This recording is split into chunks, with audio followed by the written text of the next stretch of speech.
on November the 27th, no less, 1976. And this past November was 9 years. And it is all here. What did you do? I began this with no idea that I was going to generate this amount of work. But it sort of took over and moved along until now. I would say there's about 225 pieces here. What were your influences or your mentors? I've been often been asked who influences me and what kind of a mentor I've had. And I don't know that I have any. I just think of the artists I've talked with in the past that have sort of had a demon on their back. I have often been asked if I have any mentors or what specifically influences me. And to really synthesize that would be to say that I fundamentally am quite disturbed with the plight of painting, per se, in the closing years of the 20th century. I don't think art is going anywhere, and I've often been told that artists are afraid to use color, that their work today tends to be shallow, tends to be unsophisticated, and trivial. My reason for painting would, it's an inner necessity. That is literally and figuratively my life. I would not have been able to state that 20 years ago. But I can, with all assurance, state it now that there is no other reason for me to exist. Oh, there's my family and my, you might say, my rational life. But I know intuitively that I was born to paint. And what I've been doing for the past 9 years is to find out how to paint. And what really keeps me painting is really to find out what and how to paint. And I just have an intense resentment of painting being the globs of paint on a canvas, or the colors and how the colors flow on the painting. I don't think it has anything to do with art. I know it has nothing to do with art, but the Academy today says it's all of what art is. And I know it's not so. Personally, I do not feel that I've accomplished very much. And I can say that because I'm not very satisfied with the amount of progress that I make. That I can't paint fast enough, and I'm still not painting what I want to paint. Fundamentally, painting means to me a synthesis of the highest scientific thought of the day, where it stands in relation to religion, and by religion I mean the occult, and the synthesis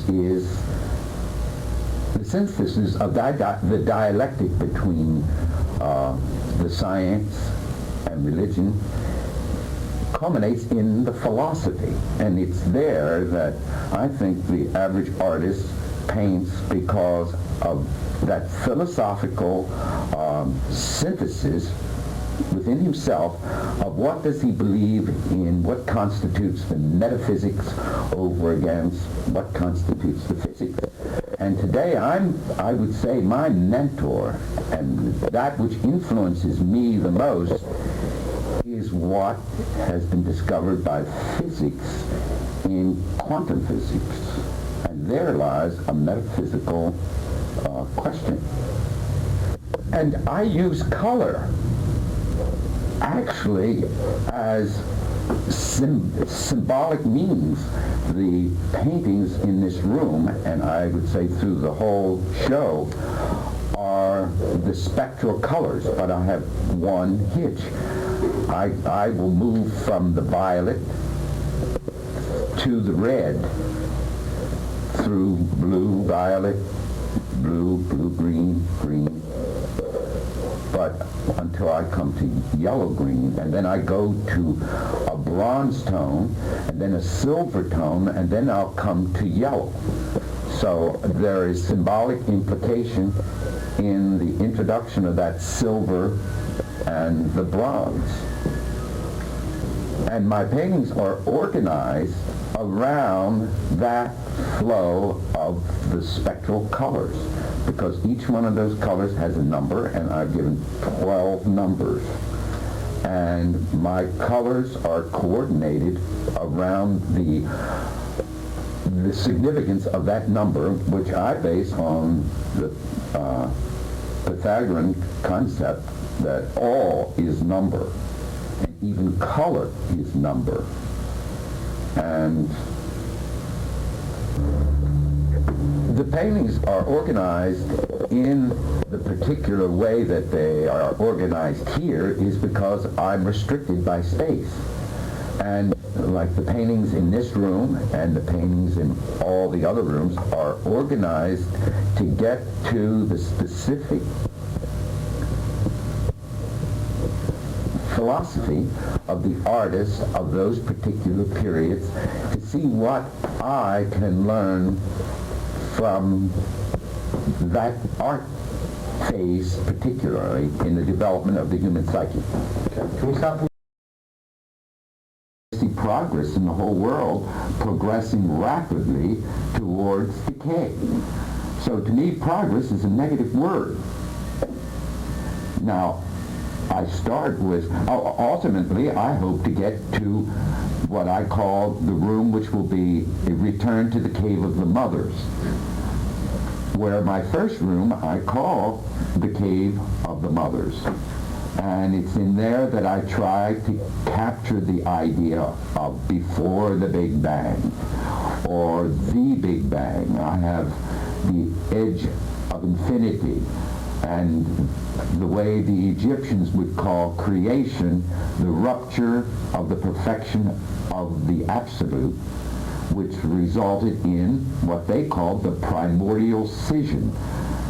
And that primordial scission is not particularly a division into two parts, but it's the division into two parts, which is the number 4, which brings us into numerology.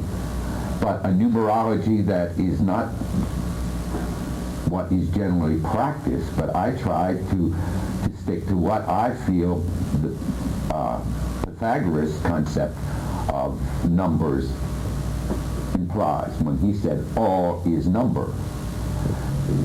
And then I progressed from the Cave of the Mothers to our first, what I feel our first historical room, which really isn't historical, and that's my Atlantis room. And in that room, I tried to get to some kind of synthesis in trying to unite this all is number, which I feel tends to be metaphysical, and all things are numbers is the physics or the physical aspect. And I feel quantum physics is the union of these two rationales, or this dialectic of a thesis and an antithesis. And I think it possibly begins to be synthesized in the room that I call Egypt. And it was Egypt that really, and my trip up the Nile, which I feel I was most fortunate to have, and how it happened, I'll never understand. But nevertheless, I found myself on a slow boat or barge going up the Nile. And that awakened me really to why I had to paint. I couldn't specifically say why, but I knew something happened in me in seeing the magnitude with which those Egyptians created. And I saw, having been to Rome and to Greece, that the Romans and the Greeks were only trying in some way to match what the Egyptians did. You could put the whole Roman Forum in the Temple of Karnak. So this was the inspiration for that Egyptian room. Now, I don't specifically have a Greek room or a Roman room, but I do have a painting where I tried to grasp the significance of what the Greeks were trying to do in placing these rectilinear temples in the midst of the wildest of nature. In the Roman period, I was working with the concave convex, we could say syndrome, trying to make the outside and the inside one. Because basically when you're dealing with concave, you're on the inside of what is convex. And so I used the arena, the Roman arena, as a source of inspiration to work with this concave convex idea. And then when I got into the Romanesque and Carcassonne and to another extension of the Romanesque would be the Carcassonne is the most primitive, and then there's Assisi, and where we get down into Italy, and Pisa, and then I progressed into the Gothic in the northern countries and in the window of Notre Dame and Chartres. And then the Renaissance, one of the most devastating experiences of my life was what that trip up the Nile did to my perspective on our Greek and Roman foundations of history. Because I saw that the Greeks were just, I hesitate to say it, but almost a shallow mockery of what the Egyptians had accomplished, and that the Romans just sort of put the icing on the Greek cake. And it made me so intensely aware of logic as we have evolved it from the Greeks. And I have an interesting thing here, if I can catch it here. Something that I read by Charles Catering about logic. And he says, beware of logic. Logic is an organized way to go wrong with confidence. And I just came across this quote, and it was that feeling about Greek and Roman logic that I began was almost a motivating factor for what it was that I had to paint. I felt that the whole Romantic school and the whole Academy of Art in Europe during the 18th and 19th century was a result of this dwelling on logic, and the Greek logic, and the return to Greece as and the Prix de Rome as the motivation for painting. And so, to me, the academic painting was no reason for revolution. I think what was the need for revolution was the changing of the basis of Newtonian classical physics and the determinism of Descartes. And so my placing these particular paintings in the particular rooms that they are in, or in the particular capsules that the artistic realization of the particular periods were dealing with, was coping with this Greek logic. Instead of using judgment and the intuitive brain or the intuition, I feel what has generated here. Now, my Greek room, for instance, I dwelt with tragedy there, the birth of tragedy, which was inspired by Nietzsche and his doctorate paper, The Birth of Tragedy.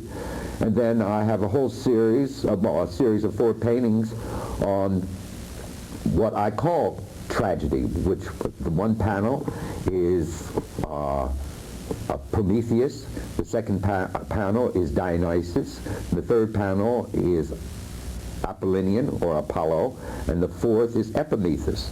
And then I tried to handle the Greek concept of the temple, the way they erected these rectilinear forms in the midst of the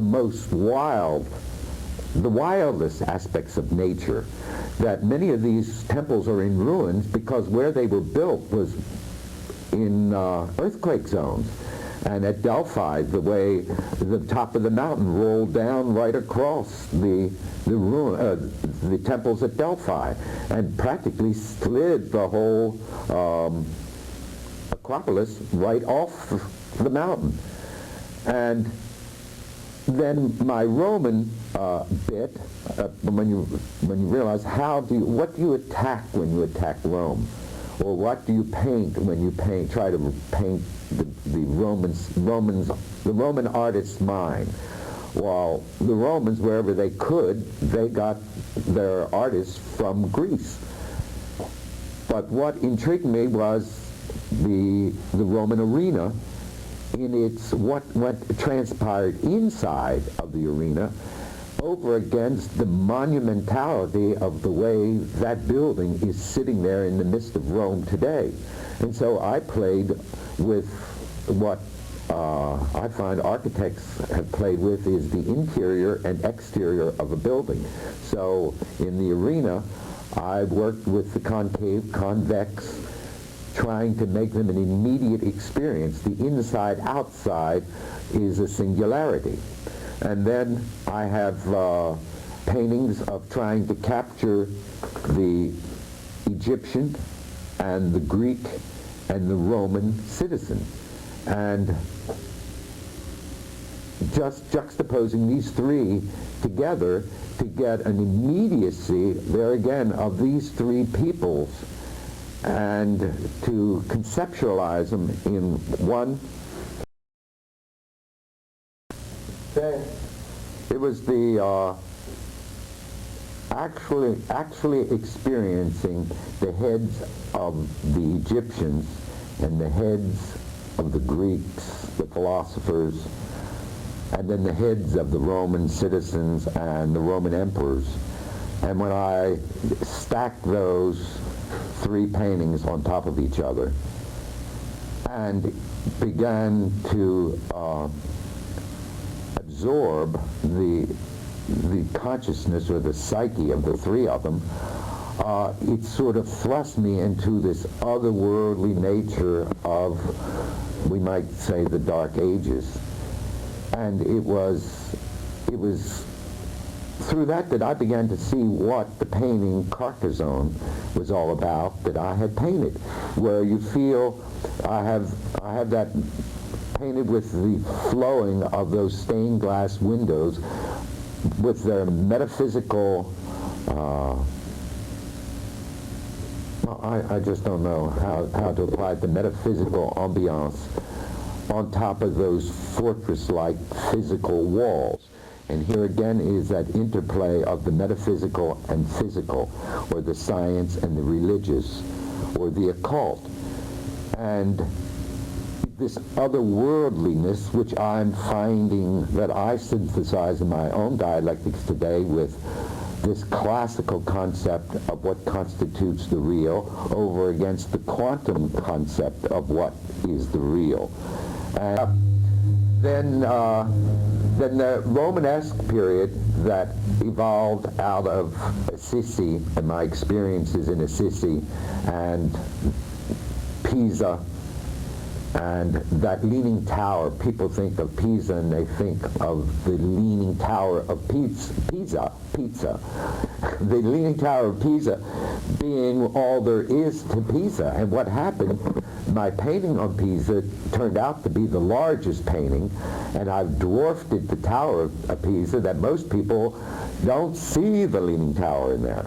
And where, again, I work on the interior-exterior space, the concavity of the skull over against the convex exterior expression, and I tried to do that in Pisa in showing the interior-exterior experience as an immediate experience.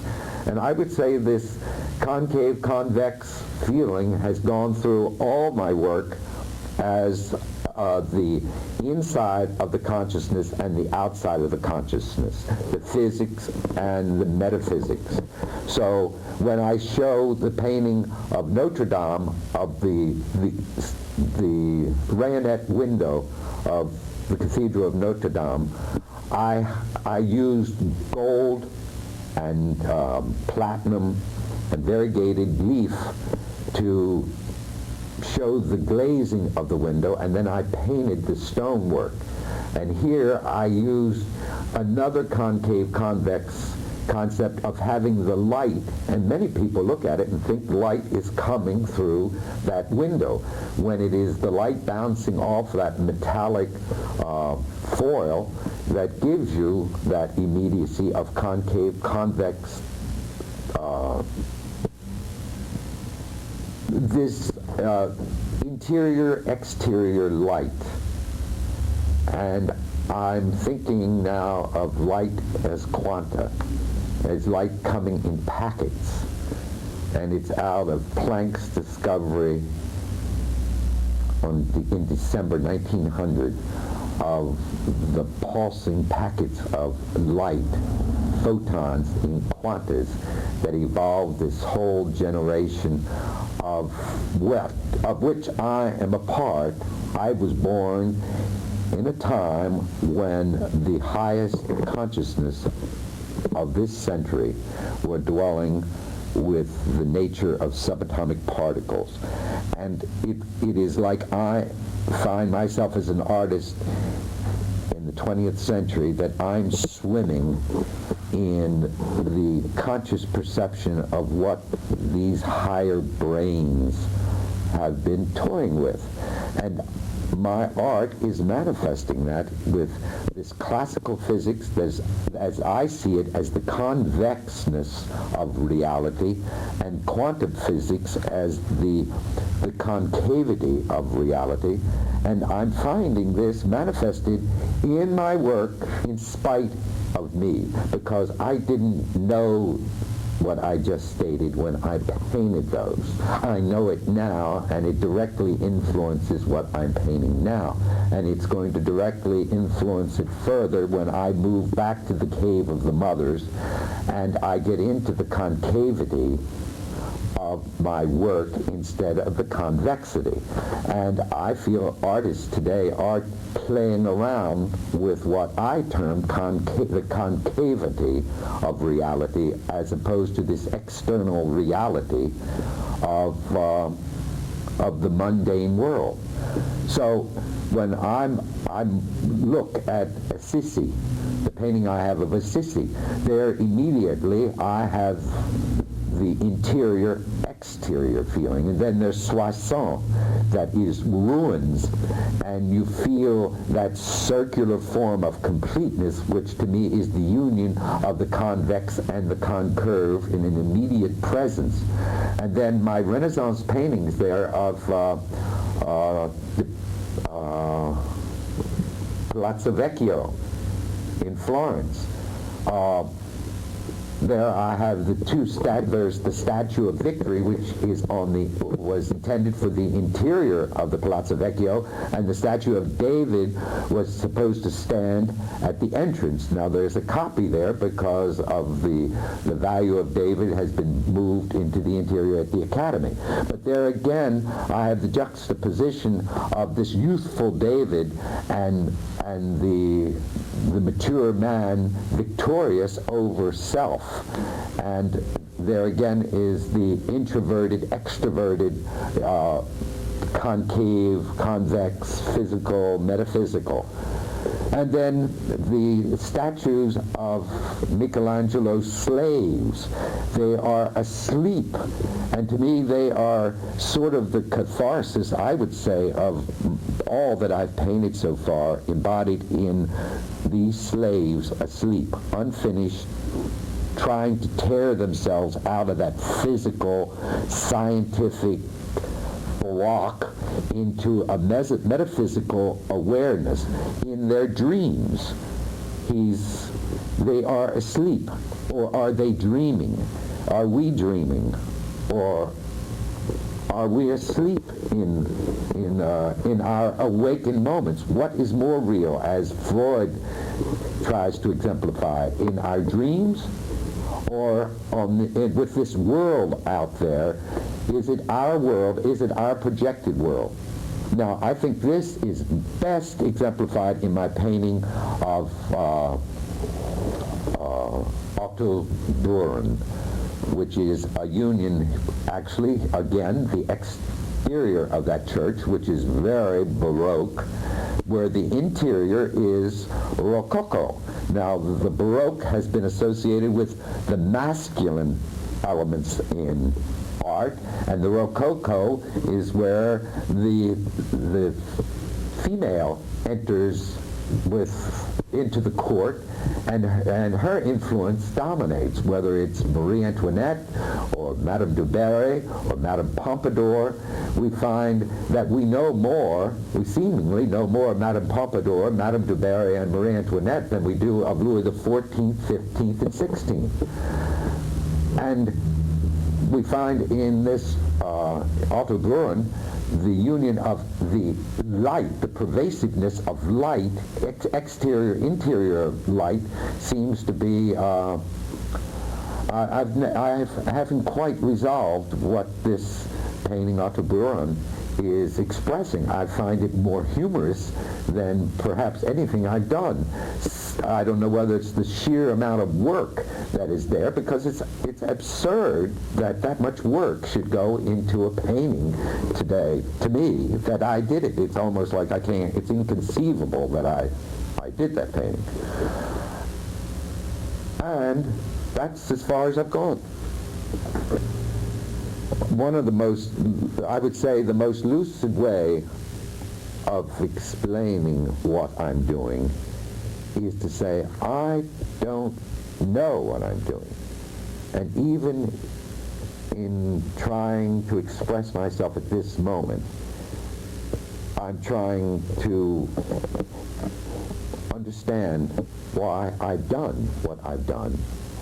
I'm beginning to see, I go through this work, and to me, I do not see them as commodities to go out there to sell. This is like a self-analysis. And it is selfish in a way. People say, don't be so selfish in handling this. It's like in my two paintings on the Renaissance. I have one that is the Florentine dispute, and the other is the Venetian dispute. The Florentine is a vertical painting, and the Venetian is a horizontal painting. The horizontal painting of the Venetian school deals with all these odalisques grouped together. And it's strange how all these women, I didn't know I was going to run into this, fight for dominance in that ellipse. And all these male figures on the outside of that ellipse, they're going to be left unfinished, where the women I want super finished. Whether I'll ever get back to do it or not, there is where I want to feel the paint, the tactile surface of Titian's pigment and Tintoretto and Veronese. Where in the Florentine painting, the vertical painting, I've dealt with Leonardo and Raphael and Piero della Francesca and Verrocchio, and there I'm trying to see how limited perspective is. And I've used the converging lines where I've touched on the egg in the top panel, and then the next panel it's on the groins, And another painting, it's on the right eye, and another one, it's on the left eye, and then it's on the tip of the finger. And because where is the vanishing point? Is it on the tip of the finger? Is it in the left eye, which means the right hemisphere of the brain, or the right eye in the left hemisphere of the brain? Is it in the male groin, or is it in the egg? And I played with that concept there. And, well, to me, progress is a romantic synonym for decadence. And my concept of progress evolved around the manner of thinking in the 19th century, and I would say it possibly began with the American Revolution and the French Revolution. And what followed in the whole Romantic period, I have attempted to capture that development of the interior-exterior perspective. Like the classical idea was a preconceived idea of how one should paint, how one should think, the Victorian concept of deportment, the Victorian woman, the Victorian male, culminating in the end of the century in they thought about sex all day, but they wouldn't dare speak of it or act accordingly. But it went on until we culminated at the end of the century in what we called the Freudian dreams and the Freudian sexual imagery and the falls, the beasts, and the expressionist that enters the 20th century. Now, in this room, I have started with the French Revolution, and that color seems to work through the violet, and then each one of the paintings here are in decades. And we move to the first decade of the 19th century, where I call this a homage to Goya. Then the last period of the 18th century, and I call this painting a homage to David. And then the first decade of the 19th century is a homage to Goya. And here I have a homage to Delacroix. This is a homage to Turner, a homage to Blake, and a homage to Courbet and Corot. They began to become multiple numbers. This is a homage to Manet, homage to Degas, and here's a homage to Renoir and Monet and the Impressionists, a homage to Van Gogh, a homage to Gauguin, and then we break into the 20th century where it's a homage to Cézanne and the great exhibition of Cézanne's work by Braque and Picasso.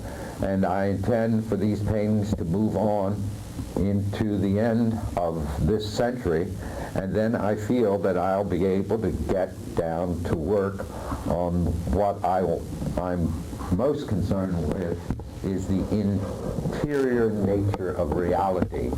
And it will be not so much handling color, handling line, but seeing how I can evolve myself as an artist. Sorry. Now let me go over here in the Atlantis room. I have a series of trying to capture what I call the ages of man, or the ages of the cosmos. And I've started with the age of Sagittarius, progressing to the age of Scorpio and the age of Libra. And here are three paintings that are sort of triptych. And then I have a hexagonal painting that is the age of Virgo, and then the pentagonal painting, which is the age of Leo. And that's that.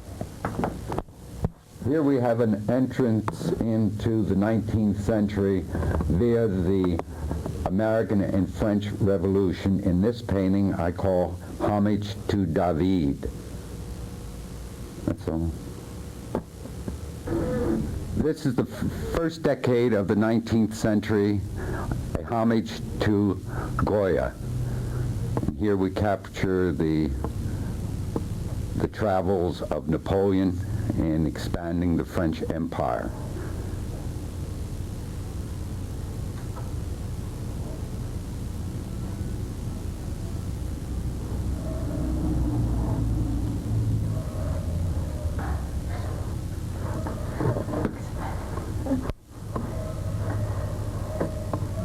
This is the second decade of the 19th century with a homage to Delacroix. This is a portrait of the young Delacroix when he entered Géricault's studio and was confronted with the raft of the Medusa, which was a preliminary drawing by Géricault. And so Delacroix, the young Delacroix, posed for the dead youth in the lower left-hand corner of the raft of the Medusa is the young Delacroix. And we have here the feeling of the entrance of Romanticism and the breakdown of the classical acceptance as the absolute media for art rendering. We have the third decade of the 19th century as a homage to Turner. And the lifelike portrait here is Lord Byron. And we find the Turkish influence here, the massacre of Chio, and the color here is blue-green. And we just passed through Delacroix, which was in blue, the homage to Goya, which was in blue-violet, and David was in violet. And then we move on to the green as the next, which will be a homage to Blake. As in all these paintings, this decade, homage to Blake, we find that Blake has already passed on, but the presence of his paintings, there's the presence of future painters, there are pictures of Goya and Delacroix, so there are all mixtures of the various works of different artists, sort of capturing the struggle that is going on between the Academy and the New Romantics, and where I could see the classical period as that convex nature and the Romantic period as the concave aspect of the human psyche. Okay. In this fifth decade of the 19th century, I started to make the homage to two artists. Here we have Courbet and Corot, and yet there are other artists. Delacroix is still manifested here, Ingres, and Daniel Gabriel Rossetti. And the strange thing to put this in here, this would fall into the color in the Egyptian room and the Atlantis room, the color of Virgo, the Virgin, the yellow-green. And what seemed to manifest, these paintings painted in this decade, we have the egg's nest, we have the abduction of Rebecca, we have the Annunciation of the Virgin, and there is sixth decade of the 19th century, which we have still Ingres paintings, we have Delacroix, we have Corot, Courbet, and several of the Academy painters, but this I call a homage to Manet, and there is a portrait of Daniel Gabriel Rossetti.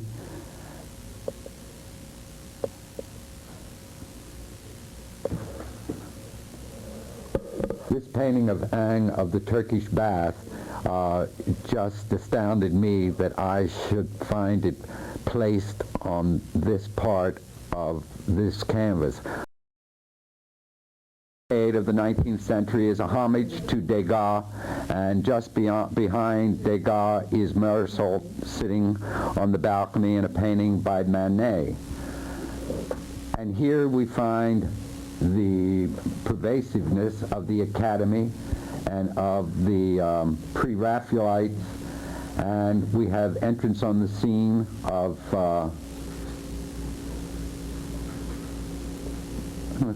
the American school.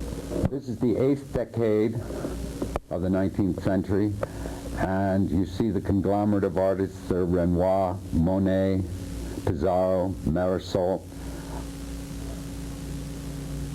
Redon, Pissarro, and as in many of these paintings, where they're located here, each one weighs 100 pounds, and I'm unable to paint at the bottom because I can't squat that long to get them drawn, laid in down there, or painted. This 9th painting of the 19th century, we see this is the decade of Van Gogh.